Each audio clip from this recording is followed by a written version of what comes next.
Olha, mas eu não falei que o Lula seria recebido na China com pompas não só de chefe de Estado, mas uma das maiores recepções da história e que voltaria da China com o maior acordo bilateral da história? Falei ou não falei? Pois bem, comenta aí quem assistiu os últimos vídeos, pois aconteceu exatamente o que eu disse. O Lula volta agora da China, vai voltar aí entre hoje e amanhã, com o maior acordo bilateral da história assinado e com um mega pacto com a China. No Brasil, vamos lembrar, depois do golpe de Estado de 2016, que foi financiado pelos Estados Unidos, lembremos bem disso, o Brasil passou por um período de trevas. Todos os avanços dos 12 anos de governo do PT foram muitos deles por água abaixo, alguns continuaram ali. A gente não está hoje pior do que estava em 2002, mas a gente piorou muito, a gente retrocedeu muito. Está muito pior do que estava em 2015, em 2016, quando teve o golpe.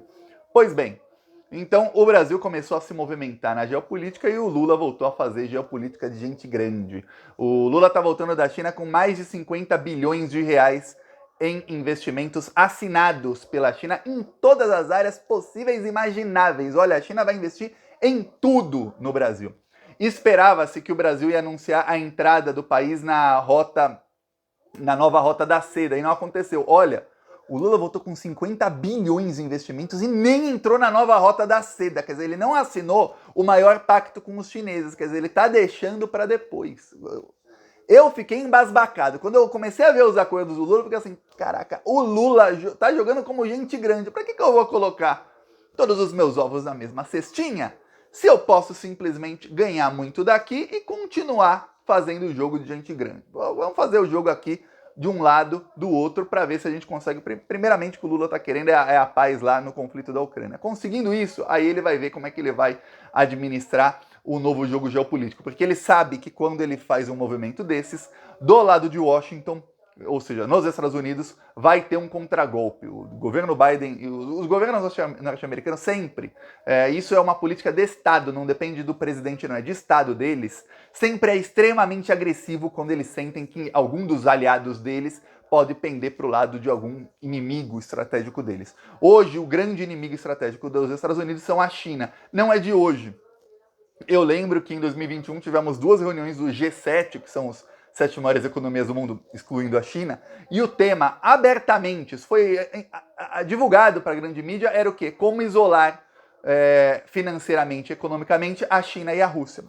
Coincidência ou não, plantaram ali aquele conflito que começou na Ucrânia, a Rússia mordeu a isca ali, o Ocidente mordeu a isca, o que aconteceu depois daquilo foi uma desgraça para os países do Ocidente, tanto para os europeus como para os Estados Unidos, e principalmente no caso para a Ucrânia. Qual foi a desgraça? Hoje, a economia dos países da União Europeia está muito pior do que estava um ano atrás. Está muito pior do que estava 5 anos atrás. Está num dos piores níveis da história. Temos aí um dos piores níveis da história de inflação, um dos piores níveis da história de desemprego em vários dos países e a renda caindo. Esse é o pior. Mesmo onde o desemprego não está alto, a renda está caindo. Enquanto isso, a economia norte-americana também está com alto índice de inflação. O Joe Biden correndo o risco aí de perder na eleição de 2024 para qualquer um. Veja bem, ele perde do Trump e agora ele já perde lá para o governador da Flórida, que também é fascista. Quer dizer, tá ruim a situação dele. Enquanto isso, a Rússia hoje está no seu melhor momento econômico dos últimos anos, sabia disso? As sanções não adiantaram de nada. A Rússia hoje tem, pela primeira vez em 15 anos, a Rússia tem hoje um valor em reservas cambiais maior do que a dívida externa. Coisa que os Estados Unidos, Brasil, ninguém tem. A Rússia tem. A economia da China está bombando também, quer dizer, os países que seriam isolados se deram bem. Tudo envolve a nova rota da seda da China. A China está fazendo trilhões em investimentos em países em desenvolvimento e aí está gerando negócio. É por isso que a economia da China e a economia da Rússia, que são 2 economias que sabem funcionar sob pressão e sob sanções, lembra aí da União Soviética e tudo mais, essas economias começaram a melhorar. E aí, parte desse xadrez geopolítico importantíssimo, que estava fora do xadrez, imagina você estar jogando xadrez e tira uma peça do tabuleiro. Agora imagina depois de meia hora de jogo, recolocam a peça. Todo mundo jogou ali, várias jogadas aconteceram, alguém recoloca a peça. Recolocaram uma peça chamada Brasil. O Brasil voltou. O Brasil voltou e voltou com tudo. Eu vou te mostrar aqui a recepção do presidente da China ao Lula. Um trecho, você deve ter visto em muito lugar, porque todo mundo estava compartilhando esses vídeos. Não vou mostrar todos os vídeos não, mas assim, o principal é o seguinte, a recepção do Xi Jinping ao Lula foi um negócio assim, realmente pomposo, vou falar, foi um negócio grande na Praça do Povo lá da China. Aí o Lula caminhou lá, colocaram criancinha com bandeira, o Lula foi lá com o Rolls Royce presidencial, foi um negócio assim, uma mega recepção para o Lula em Pequim. Lembrando, no dia anterior, o Lula esteve em Xangai, e aí ele esteve na posse da Dilma no Banco dos BRICS, e o Lula fez um discurso muito importante. Agora vou eu falar aqui, o grande lugar ali, vou falar aqui sobre o discurso do Lula. O Lula fez um discurso que acendeu o alerta vermelho nos Estados Unidos. O Lula falou, olha, temos que parar com a dolarização do mundo. E aí, parece que o Lula viu meu vídeo, vou falar. De novo, aconteceu lá no lance do Moro PCC, de novo. O Lula falou as mesmas palavras que eu. Ele falou, olha, quando o Brasil faz comércio contra o país, não é feito em real ou na moeda do outro país. Por que os países do BRICS, quando fazem comércio entre si, tem que ser em dólar? Por que o mundo inteiro tem que fazer negócio em dólar quando não envolve os Estados Unidos? Então eu falei aqui outro dia, pô, o Brasil faz negócio com a Argentina, em quê? É em real ou em peso? Não, é em dólar. O Brasil faz negócio com a China, é em real ou yuan? Não, é em dólar. Isso serve a quem? Quem que ganha se o mundo inteiro precisar usar dólar?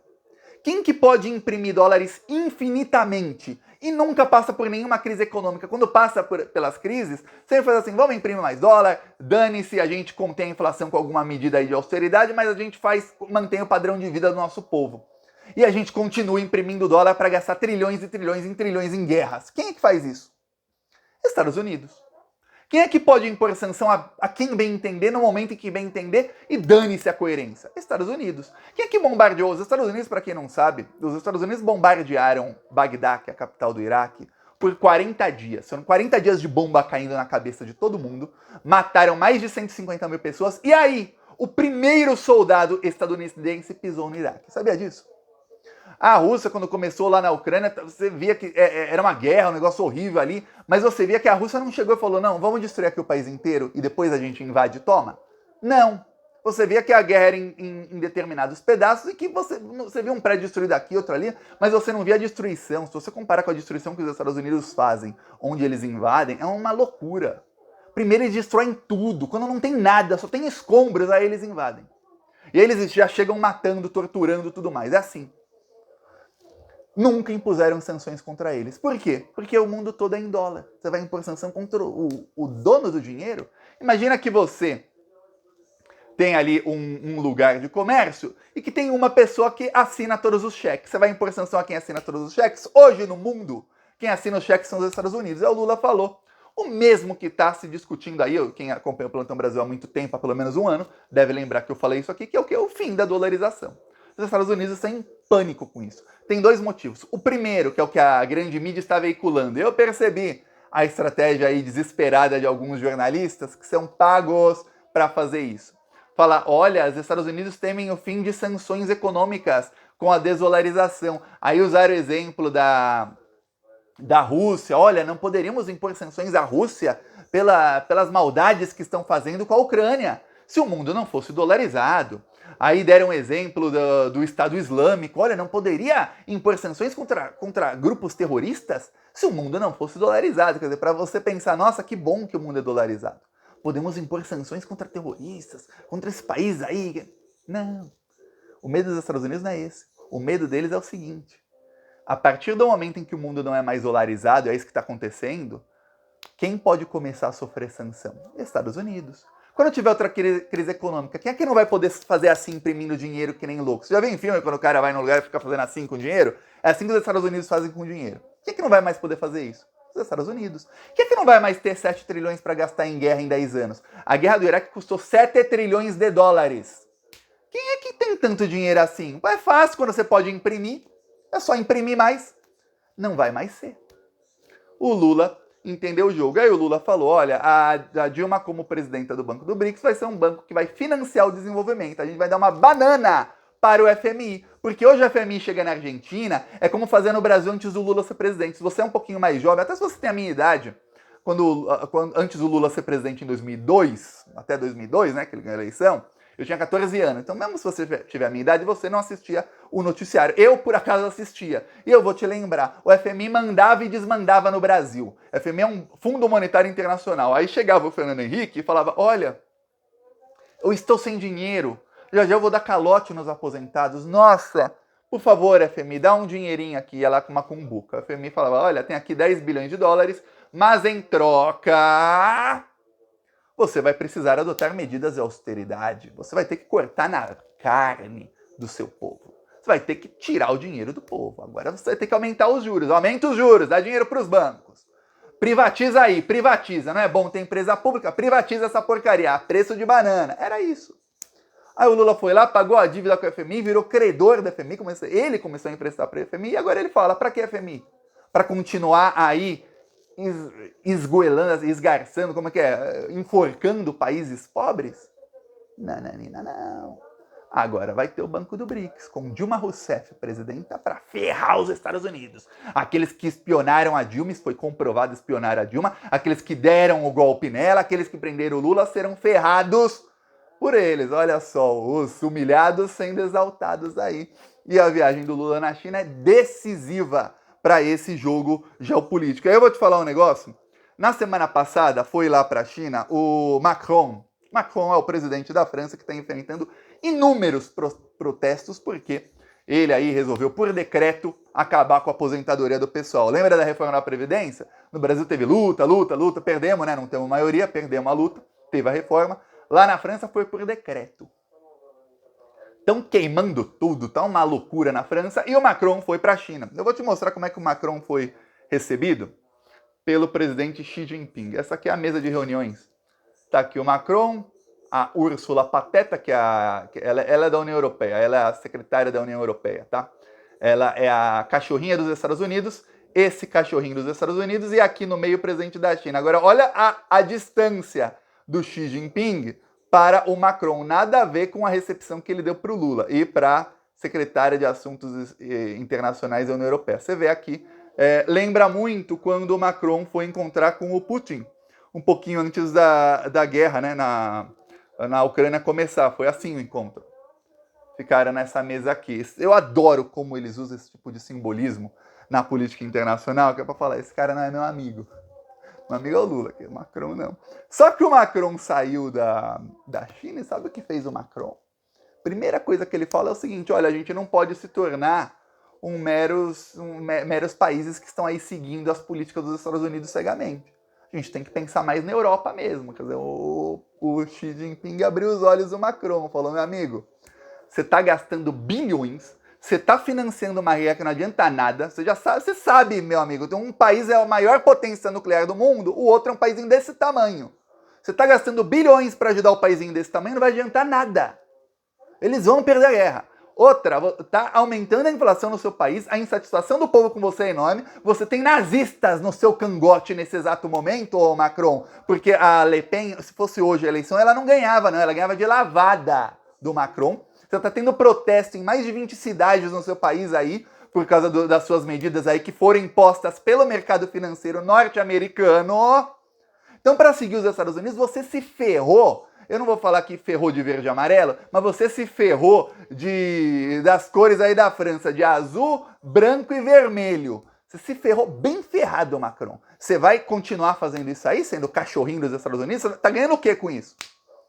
O Macron deve ter visto, pô, realmente, não tá fazendo sentido não. A gente impôs sanção à Rússia, quem ficou mais rica foi a Rússia. Agora eu tô comprando petróleo 50%, 60% mais caro. Agora tem que passar pela Índia o petróleo. Quer dizer, além de ser mais caro, ainda tem que dar lucro extra para a Índia. Subiu o preço de tudo. Todo mundo pé da vida comigo. Os europeus mais e mais e mais pobres. Tudo isso porque os Estados Unidos querem isolar a China economicamente. Eu, França, ganhei o quê com isso? Aí o Macron começou a falar, peraí, não. Agora aqui não também. Quer dizer, um primeiro líder europeu que, opa, peraí, acordei aqui. Acordei, realmente a gente tá tonto aqui. A gente não ganha nada dos Estados Unidos. Eles só exploram quando podem. A China aqui falando em investir bilhões e bilhões em bilhões em fazer um mundo multipolar, ou seja, um mundo em que todos os países se desenvolvem bem. E eu aqui ficando do lado dos caras, peraí, nananina não. Você vê que o conflito da Rússia é um pano de fundo. O jogo geopolítico vai muito além disso, muito além disso. E aí tá aí, o Xi Jinping conseguiu aí colocar a dúvida num dos maiores líderes europeus e conseguiu aí o apoio do Brasil. O Lula voltou, olha, vai ter fábrica da China de carro elétrico. Lembra que a Ford fechou fábricas? Pois bem, as fábricas da Ford serão agora fábricas de carros elétricos chineses. Está tendo um acordo aí. Se não tiver acordo com a Ford, a empresa chinesa já anunciou que vai montar a fábrica deles mesmos. Então vai ter fábrica chinesa tanto em Camaçari, onde tinha Ford, como em outra cidade, Taubaté, né, se eu não me engano. Tá. Vai ter acordo para produção de satélites, vai ter acordo na área da comunicação, vai ter acordo da Fiocruz com um laboratório chinês para produção de vacinas, quer dizer, vai ter muito acordo do Brasil e isso envolve investimento chinês no Brasil. E o Lula ainda nem assinou o acordo maior. Eu tô esperando para ver quanto é que vai ser o acordo quando o Brasil entrar na rota da seda da China. Eu vou falar, o maior acordo da história que eu, Thiago, tinha noção de um país investindo em outro. É isso que eu quero falar. Há acordos que envolvem centenas de bilhões de dólares, mas um investe aqui, outro investe ali. Mas agora, de um país investindo em outro, o maior acordo que eu, Thiago, ouvi falar foi o acordo do Alberto Fernandes da Argentina com a China.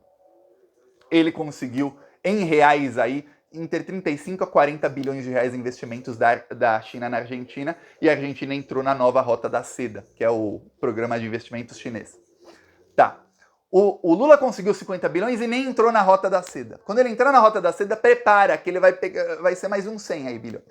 O que a China vai investir no Brasil, que você vai ver de coisa chinesa chegando no Brasil, indústria, para o Brasil começar a produzir, não é importar da China, é produzir no Brasil, olha, vai ser uma diferença muito grande. Porque quando eu falo, nossa, mas fazer carro no Brasil é caro, porque as peças são feitas no exterior. Quando for feita no Brasil, aí sai mais barato. Aí começa o Brasil a se industrializar, tem empregos bons, empregos que pagam melhor. Parar do Brasil ser o que foi durante o governo Temer e Bolsonaro, um mero jardim, quintal ali, onde os Estados Unidos e os europeus fazem sua plantação. É isso, gerando empregos lixos, empregos que pagam quase nada, empregos de semi-escravidão. Para poucos fazendeiros bilionários lucrarem muito. É isso. Foi o Brasil. Agora não. Agora vai ter industrialização gerando empregos bons para a população, para tirar o Brasil novamente do mapa da fome, para a população voltar a ter dinheiro, voltar a viajar, voltar a ter um padrão de vida alto, um padrão de vida bom.